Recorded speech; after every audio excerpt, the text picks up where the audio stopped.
ഒരനുഭവം കേൾക്കാം. ഗംഭീര അനുഭവമാണ്. അവസാനമാകുമ്പോൾ നമുക്കറിയാം എന്താ കഥ ഭഗവാന്റെ. എൻ്റെ പേര് ബിന്ദു ജയദീപ് എന്നാണ്.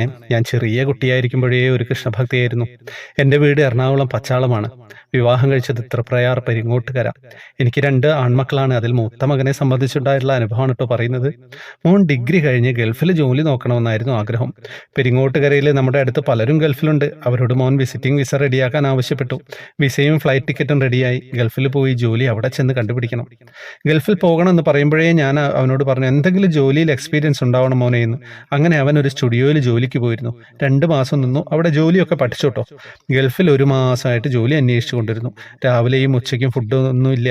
റൂമിൽ രാത്രി മാത്രം അവർ ഫുഡ് പ്രിപ്പയർ ചെയ്യും. എന്തെങ്കിലും രാവിലെ ഉണ്ടെങ്കിൽ കഴിക്കാം. അത്ര തന്നെയായിരുന്നു കഥകൾ. അങ്ങനെ എനിക്കാണെങ്കിൽ വളരെ സങ്കടമാവുകയാണ്. ഒരു ജോലിയും ശരിയാവുന്നില്ല.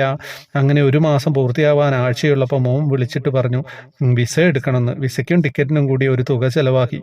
പിന്നെ ജോലി കിട്ടിയാൽ ഇനിയും ടിക്കറ്റിന് ക്യാഷ് വേണം. നാട്ടിൽ തിരിച്ചു വന്നിട്ട് പോകേണ്ടി വരും എന്ന് പറഞ്ഞു.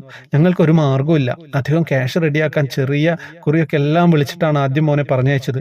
ഞാൻ പറഞ്ഞു, മോനെ നീ വിഷമിക്കണ്ട, കണ്ണൻ നമ്മെ രക്ഷിക്കും. മാസത്തിന്റെ അവസാന ദിവസം അന്ന് നിനക്ക് ജോലി കിട്ടും ഉറപ്പായിട്ടും. എനിക്ക് കണ്ണനെ പൂർണ്ണ വിശ്വാസമാണ് എന്ന്. ഞാൻ മാസം അവസാനിക്കാൻ 2-3 ദിവസം ഉള്ളപ്പോൾ എൻ്റെ വീട്ടിൽ പോയി. ഇവിടെ നിന്ന് ഏട്ടൻ എന്നെ അമ്പലത്തിൽ വിടില്ല. അവിടെ എറണാകുളം ചിറ്റൂർ ശ്രീകൃഷ്ണ ക്ഷേത്രത്തിൽ പോകാമല്ലോ. ഞാൻ 30-ാം തീയതിയാണ് കണ്ണനെ കാണാൻ പോകുന്നത്. ഞാൻ കണ്ണനോട് പറഞ്ഞു, കണ്ണാ എൻ്റെ മോന് എന്തെങ്കിലും ഒരു ജോലി കിട്ടണേ. ജോലി കിട്ടാതെ തിരിച്ചു വരുന്നത് എനിക്ക് ആലോചിക്കാനേ വയ്യാന്ന് പറഞ്ഞു. ഞാൻ കണ്ണന് തൃക്കൈയിൽ വെണ്ണ വെക്കാൻ ആഗ്രഹിച്ചിരുന്നു. ഇപ്പോൾ ഞാൻ തൃക്കൈയിൽ വെണ്ണ നിവേദിച്ചു പോവുകയാണ്.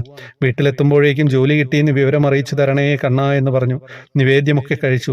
വീട്ടിലെത്തി. അപ്പോൾ ഞാൻ ഏട്ടൻ്റെ, അതായത് ബ്രദറിൻ്റെ വീട്ടിലാണ് നിന്നത്. വാതിൽ തുറക്കാൻ കോളിംഗ് ബെൽ അമർത്തിയിട്ട് വെയിറ്റ് ചെയ്യുന്നതിനിടയിൽ ഫോൺ അടിക്കുന്നു. ഞാൻ ഫോൺ എടുത്തു. എൻ്റെ ഹൃദയം വേഗത്തിൽ മിടിക്കുന്നുണ്ടായിരുന്നു. അത്രയും പ്രതീക്ഷയുണ്ടായിരുന്നു കണ്ണനിൽ. മോൻ്റെ കോളായിരുന്നു കേട്ടോ. അവന് ജോലി കിട്ടി സ്റ്റുഡിയോയിൽ എന്ന് പറഞ്ഞു. എൻ്റെ കണ്ണ് നിറഞ്ഞു. ഒരു കോരിത്തരിപ്പായിരുന്നു. നാട്ടിൽ പോയി സർട്ടിഫിക്കറ്റുമായിട്ട് വരണമെന്ന് പറഞ്ഞു. എനിക്കും മോനും ഒത്തിരി സന്തോഷമായി.